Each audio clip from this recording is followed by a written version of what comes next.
జై శ్రీరామ్. అస్తమాను రామదాసు గారు భార్యను పిలిచి, నేను వైకుంఠానికి వెళ్ళిపోతున్నాను, విమానం వచ్చింది అనేవారు.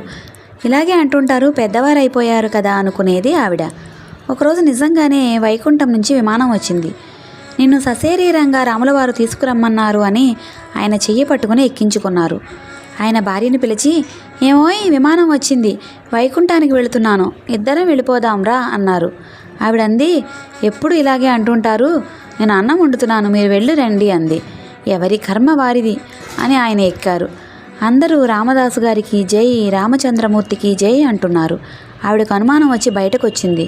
రామనామం చెప్పుకుంటూ ఆయన వెళ్ళిపోతున్నారు. ఆవిడ నేల మీద పడి దొర్లి ఏడ్చింది. రాములవారు మాట్లాడారు, నువ్వు విచారించకు, రామాలయాన్ని రక్షించగలిగేలా నీ కొడుకును సిద్ధం చేసిన తరువాత నిన్ను కూడా నాలో ఐక్యం చేసుకుంటానని పలికారు. జై Shriram. Please like, share, subscribe.